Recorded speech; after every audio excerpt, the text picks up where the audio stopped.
नमस्कार, आप देख रहे हैं लाइव सिटीज और मैं हूं आपके साथ शिप्रा झा। शाम के 5 बज चुके हैं और उस वक्त की बड़ी खबर हम आपको बताने जा रहे हैं।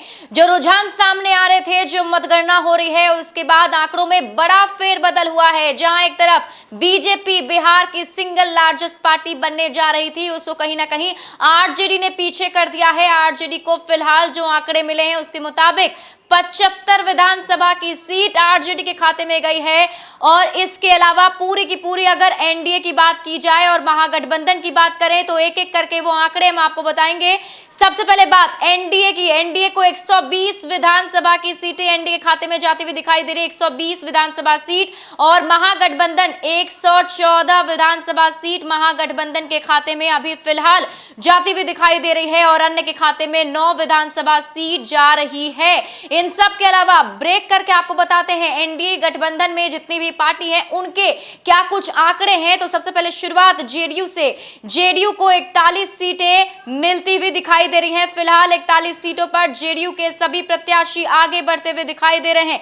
बीजेपी की बात करें, बीजेपी इस बार के चुनाव में अच्छा प्रदर्शन कर रही थी। बीजेपी ने शुरुआत से ही कहीं ना कहीं अपने स्पीड को बरकरार रखा था और वो अब बढ़कर 72 पहुंच चुका है। सभी को ऐसा लग रहा था कि कहीं ना कहीं इस बार बीजेपी बिहार में सिंगल लार्जेस्ट पार्टी बनकर उभर सकती है, सबसे ज्यादा सीटें बीजेपी को आ सकती हैं। लेकिन अभी यहां पर कांटे की टक्कर होती हुई दिखाई दे रही है। 72 पर बीजेपी है तो वहीं अभी आरजेडी बीजेपी से आगे बढ़ता हुआ दिखाई दे रहा है। आरजेडी में 75 सीटें आरजेडी के खाते में जा रही हैं।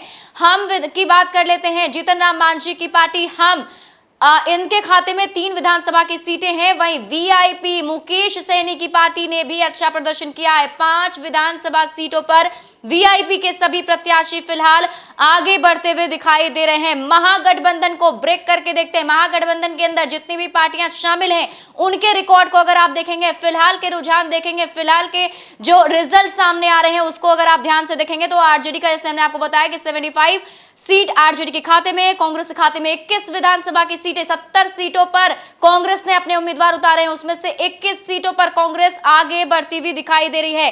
सीपीएम के खाते में 3 विधानसभा की सीटें जाती हुई दिखाई दे रही हैं और सीपीआई के खाते में भी 3 सीटें। और वहीं माले की बात कर ले तो माले के 12 विधानसभा सीटों पर माले के प्रत्याशी ने बढ़त बना रखी है और ये आगे बढ़ते हुए जा रहे हैं।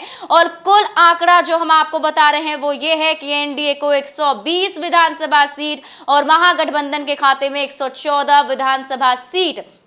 यहां पर आप देख सकते हैं कि नेक टू नेक की फाइट दिखाई जा रही है। शुरुआती रुझान में आंकड़े बिल्कुल अलग थे और अब आंकड़े बिल्कुल ही अलग दिखाई दे रहे हैं। जहां एक तरफ महागठबंधन ने पहले बढ़त बनाई थी तो वहीं अब महागठबंधन थोड़ा पीछे खिसकता हुआ दिखाई दे रहा है और यहां पर एनडीए गठबंधन आगे बढ़ता हुआ दिखाई दे रहा है। एनडीए के खाते में 120 विधानसभा सीट, महागठबंधन 114, सिर्फ और सिर्फ 6 विधानसभा सीटों का डिफरेंस है। और अभी बहुत सारी ऐसी विधानसभा की सीटें हैं जहां पर काउंटिंग चल ही रही है, वहां के रिजल्ट आने अभी बाकी हैं।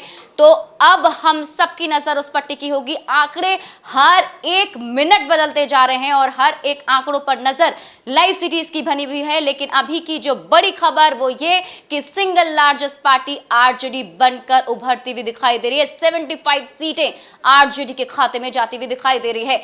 ज्यादा अपडेट के लिए आप जुड़े रहिए लाइव सिटीज के साथ। और अभी तक अगर आपने हमारा यूट्यूब चैनल सब्सक्राइब नहीं किया है तो सब्सक्राइब कर लीजिए। ये वीडियो अगर आप फेसबुक पेज पर देख रहे हैं तो पेज को लाइक कीजिए। साथ ही साथ आप हमें ट्विटर पर फॉलो करना मत भूलिएगा।